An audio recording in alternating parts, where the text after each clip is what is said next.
कुणाल चांदगुडे या तरुणाचा दुर्दैवी मृत्यू झाला आणि त्याला वाचवण्याच्या प्रयत्नामध्ये त्याच्या वडिलाचा आणि आईचा देखील मृत्यू झाला आहे.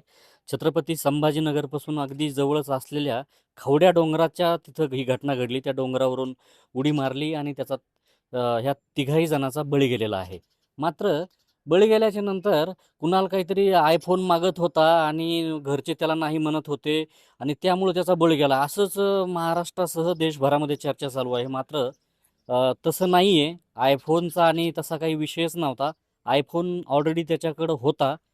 माझ्यासोबत कुणाल चांदोडेचाच मित्र कुणाल आहे आणि कुणालचा आणि त्याचा डायलॉग देखील असायचा. पण मात्र मोबाईलमुळं होतं का काय होतं?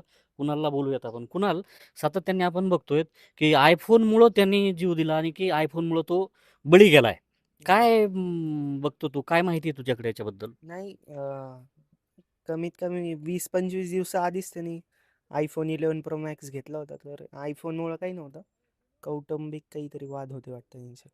मात्र ही जी आयफोन केवळ फोनमुळं मुलगा गेला आई-वडिलांना सोडून, त्याच्यासोबतच आई-वडील देखील गेलेत, त्यांनी देखील उडी मारली, कुटुंब गेलं. जे अशा पद्धतीनं जे सगळं चालू आहे सोशल मीडियावर वगैरे, हे सगळं खोटं आहे. हां, खोटं आहे, खोटं आहे. आत्ता थोड्या दिवसा पहिलेच घेतलं होतं त्यांनी iPhone. त्याच्याकडे फोन होताच. फोनचा हा हां, विषयच नव्हता मुळामध्ये. हां, नाही. ते काय झालं त्या व्हिडिओमध्ये ते तिथले ते सरपंच आहे ते त्याला म्हणताय की तुझ्याकडे iPhone आहे, तर तू कमून जातोय? तर लोकांना वाटते की त्याला iPhone पाहिजे म्हणून हे करायला तो. तसं नाही ते. त्यांचं हां.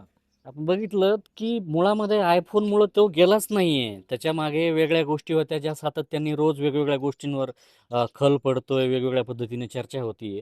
मात्र आयफोन हे मुळात कारणच नव्हतं. आपणही बघितलं खरं तर ती माहिती फार बाहेर येत नाही. आयफोन असेल, त्याने तिथं तो बाजूला काहीतरी टाकला होता.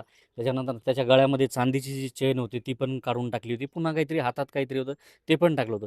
असं सगळं असतानाही केवळ त्यानं आयफोनमुळं जीव दिला आणि तो गेला. त्याच्या पाठीमागे आई गेली, वडील गेले आणि मुलगा कसा हट्टी होता, मुलं कशी हट्टी होत चाललेत वगैरे वगैरे, असं काही नाही आहे.